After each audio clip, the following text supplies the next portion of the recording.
17 seconds in, the air snapped. Studio lights hummed, the tally light went red, and Denzel leaned toward the mic like a man setting down a verdict. Unfit. Unworthy. Un-American. No roar, no theatrics, just a steady blade sliding across velvet.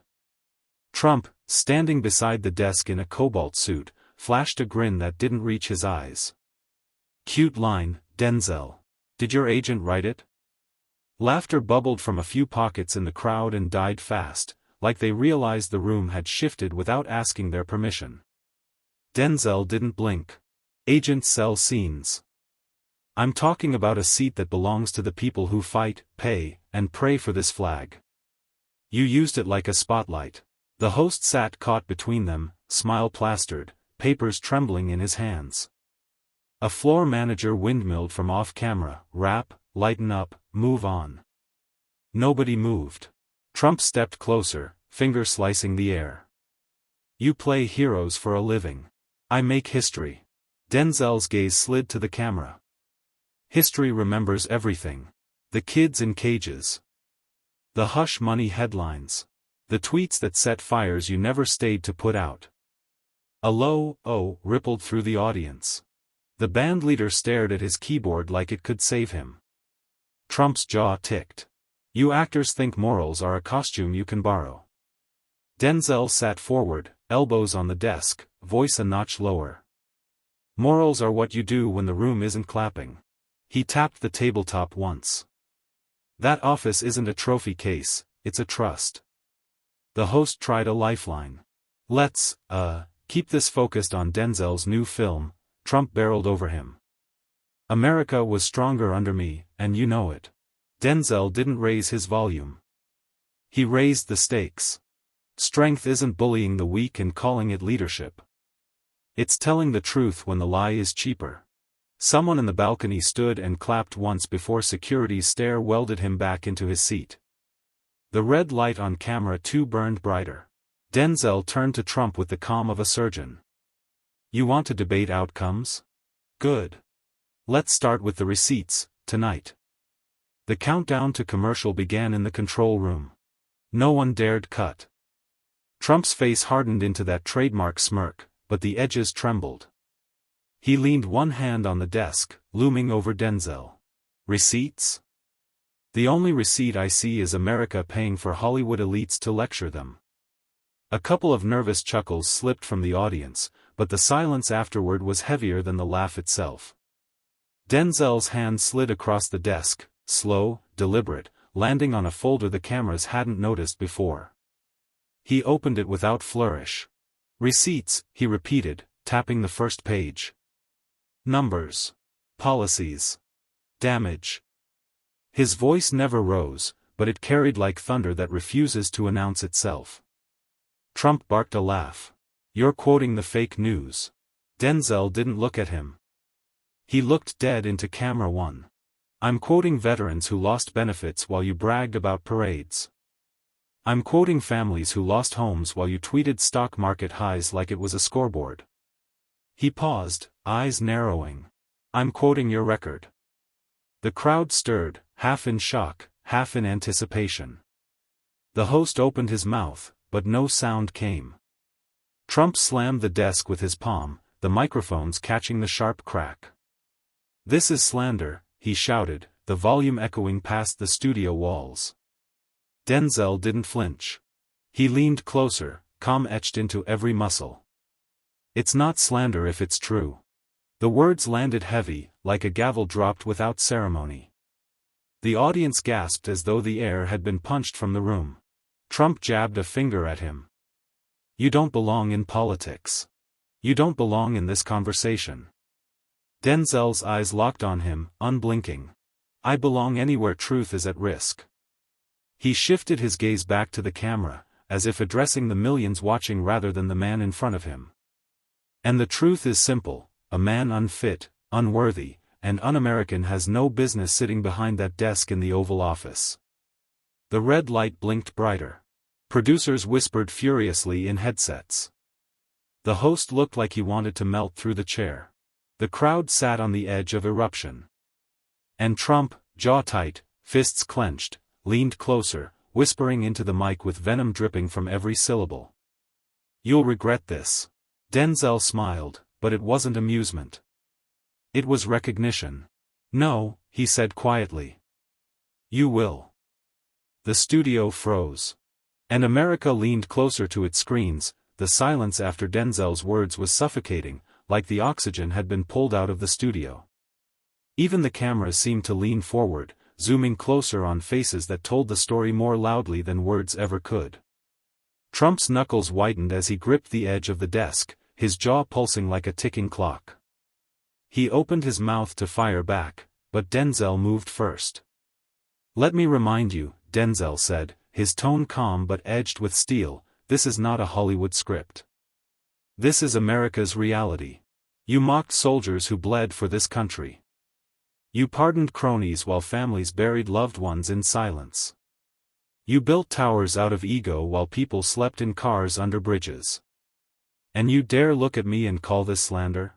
The audience erupted into murmurs, some gasping audibly, others clapping before the producers waved frantically to silence them. Trump turned to the crowd, raising a hand as if to reclaim control. "You think he cares about you?" he barked. "He's an actor. He's selling a performance, folks. A fake." But Denzel didn't blink. He leaned into the mic, his words slow, measured, each syllable landing like a body blow. "Actors don't send kids into cages. Actors don't strip healthcare from sick children. Actors don't call neo-Nazis very fine people. That was you. Every word, every decision, on your record. That's not performance, it's betrayal." Trump's face flushed red. He slammed his fist on the desk this time, the sound booming through the studio like a thunderclap. "Lies," he shouted, his voice cracking at the edges. The host instinctively raised his hands as though trying to calm a storm that had already swallowed him. But Denzel didn't falter. His voice cut through the noise like a blade through silk. "You want to shout me down because you know the truth doesn't need volume. It needs courage. And courage is something you've never had. Not on the battlefield, not in the Oval Office, not even here, when one man across from you holds a mirror to everything you've tried to bury." A hush swept the room again. The audience, stunned, glanced at one another as though confirming they were witnessing history. Trump's breathing was heavy, ragged, his chest heaving with fury he couldn't mask. And Denzel, composed and unshaken, turned toward the crowd, toward the millions at home. "This isn't about me versus him," he said, his hand tapping the desk for emphasis. "It's about truth versus a lie. About dignity versus disgrace. And the question every American has to ask is simple: how much longer do we let a fraud wear the crown of a president?" The studio went still again, but this time it wasn't silence. It was suspense, an entire nation leaning in, waiting for what would happen next. Trump's composure cracked like glass under pressure. He shot up from his chair, pointing a finger across the table at Denzel, his voice raw with rage. "You don't get to question me. You don't get to question my presidency. I did more for this country than you and your Hollywood friends ever could." The words rattled through the studio, but instead of intimidating, they came off desperate. The audience, once hushed, now shifted uncomfortably. Some gasped, others whispered, but all eyes went back to Denzel. He didn't move at first.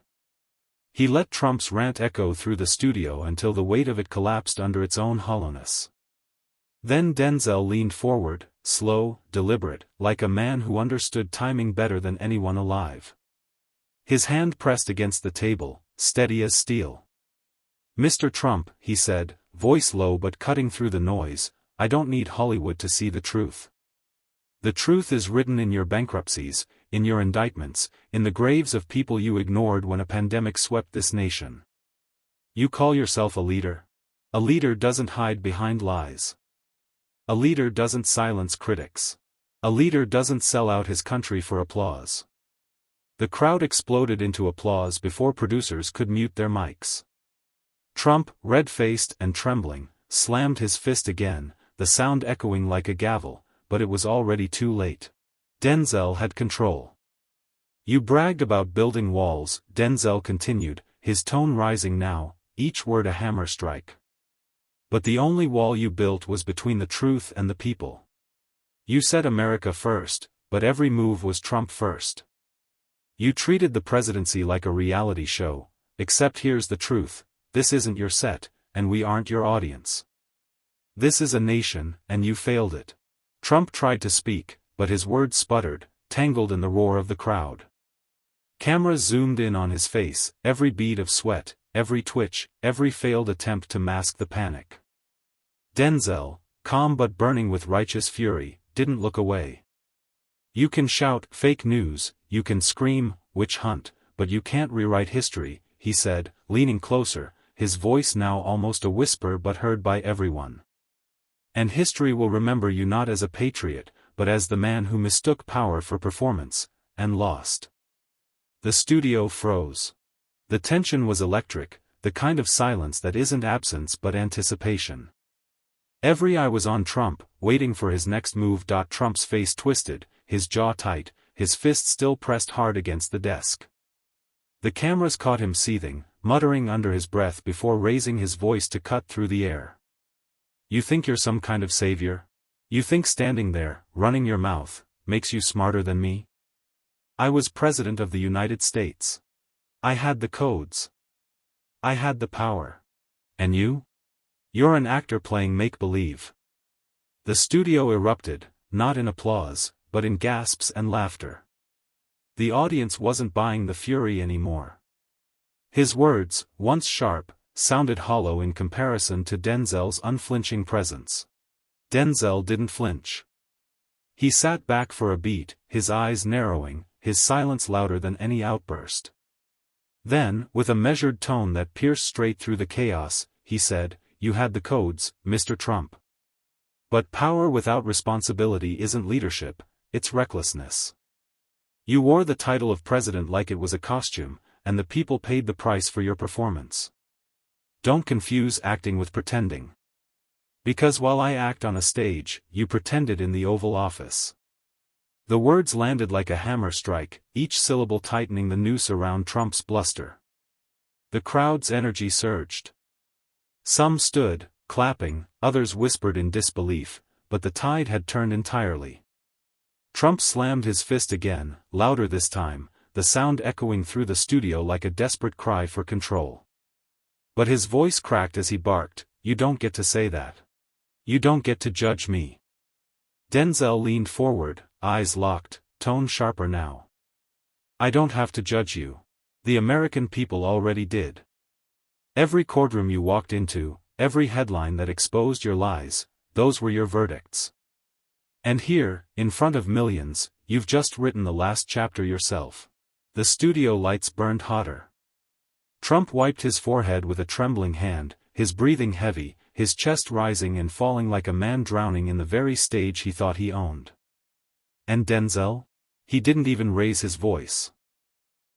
His calm presence, his steady control, only magnified Trump's unraveling.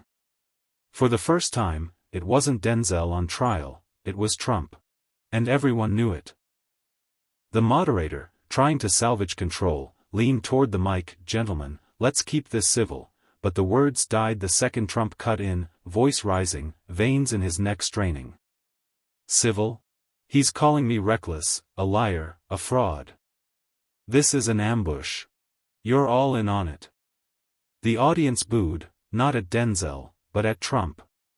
Some shouted, "Answer him," while others shook their heads, laughing bitterly at the spectacle of a former president unraveling on live TV. The camera zoomed in, catching every twitch in Trump's jaw, every bead of sweat sliding down his temple. Denzel didn't raise his voice, he didn't need to. Instead, he leaned closer to his microphone and delivered the kind of line that didn't just end a conversation, it buried it. "You call this an ambush? No, Mr. Trump. This is accountability. And you've spent your entire career running from it." The words landed like a grenade. The silence that followed was heavy, suffocating. The audience hung on every second, waiting to see if Trump could claw back some dignity. But Trump's lips curled into a sneer, his tone dripping with contempt. Accountability? Please. You're just jealous. You're jealous of my success, jealous I sat in the White House, jealous of my billions. You're nothing compared to me. Denzel's eyes hardened. He didn't blink, didn't smile. His voice came out lower, sharper, each word slicing the air. Nothing compared to you? Let me tell you something. Success isn't measured in towers with your name on them. It's measured in the lives you touch, the respect you earn, the truth you stand by. And on those scales, you're bankrupt. The crowd erupted, cheers, whistles, people on their feet. The studio wasn't just watching anymore, they were part of the verdict. Trump's shoulders stiffened, his mouth opened like he was ready to fire back, but no words came. For a moment, the great dealmaker, the master of spin, had nothing. And Denzel? He leaned back, calm again, letting the roar of the audience fill the space. His body language said it all, I don't need to shout to win. The truth already did it for M. Trump finally slammed his hand on the desk, the sound echoing through the studio like a gunshot. You think you know more than me? You think Hollywood gives you the right to lecture the American people? His voice cracked, not from strength, but from fury. He pointed a trembling finger toward Denzel, his face red, his words spilling fast and ragged. You're an actor. You read scripts. You don't run countries. Stay in your lane. The crowd gasped. Even the moderator froze, unsure whether to intervene. Trump had gone from defensive to outright hostile, and the line between debate and meltdown was gone. Cameras panned to the audience, some stunned, some laughing nervously, others whispering, he's losing it. Denzel leaned forward, slow, deliberate, like a man stepping into the ring for the final round. His hand tapped the desk once, a rhythm of control against Trump's chaos. Stay in my lane. His voice was calm, razor sharp. My lane is truth. My lane is dignity. My lane is accountability. And you've spent your entire career swerving away from all three. The audience exploded with applause, but Denzel wasn't done. He raised a finger, not in anger, but in emphasis, and locked eyes with Trump. You call me an actor? Fine. But when I play a role, I honor the truth of it. When you played president, you dishonored the office, the people, and the very fabric of this country. That's not leadership, that's performance. And you failed the audition. The studio went wild, people shouting, standing, clapping so loud the moderator had to motion for silence. Trump's face contorted, a mix of rage and disbelief. He opened his mouth, but the words stumbled, nothing coherent, just fragments drowned out by the audience. For the first time, it wasn't Denzel being put on trial. It was Trump, cornered by his own words, his own record, his own unraveling. And Denzel? He sat back, collected, watching the storm he'd unleashed swallow his opponent whole. The moderator finally raised his voice, trying to calm the chaos. Gentlemen, let's, but he was cut off by Trump slamming the desk again. This is a witch hunt. Every time I speak, the fake media twists it. And now you, Denzel, you want to parade around like some hero? You don't represent America. I do. His voice was shrill, the words more a cry than a statement. Denzel didn't flinch. He leaned forward, eyes sharp, voice low but powerful enough to slice through the noise. Represent America? He paused, letting the words hang. You represent division. You represent fear. You represent every cheap trick that turns neighbors into enemies just so you can feel powerful. That's not America. That's weakness dressed up as strength. A hush swept through the studio. Even those in Trump's corner struggled to clap. The camera zoomed closer on his face, catching the twitch in his jaw, the sweat glistening under the lights. He tried to smirk, but it collapsed into a grimace. Weakness? You're calling me weak? I built towers, I sat in the Oval Office, Denzel cut him off with a single raised hand. His timing was surgical. You built towers, yes. But you never built trust. You sat in the Oval Office, but you never sat with the truth. You held power, but you never held responsibility.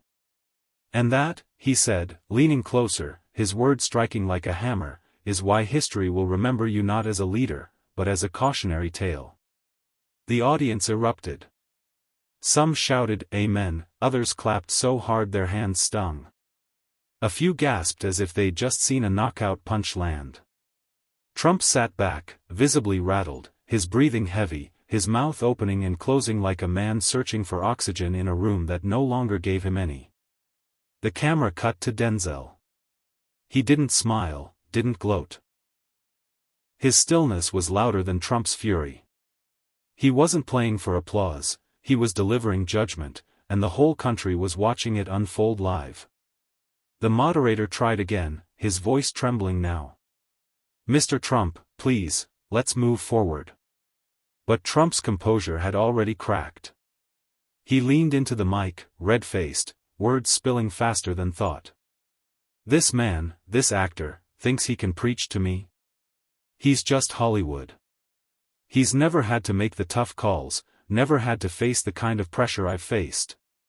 His hand slammed the desk again, rattling the water glass. Denzel didn't even blink. He waited until the echo of the slam faded, then spoke with the precision of a judge delivering a verdict. "You're right about one thing.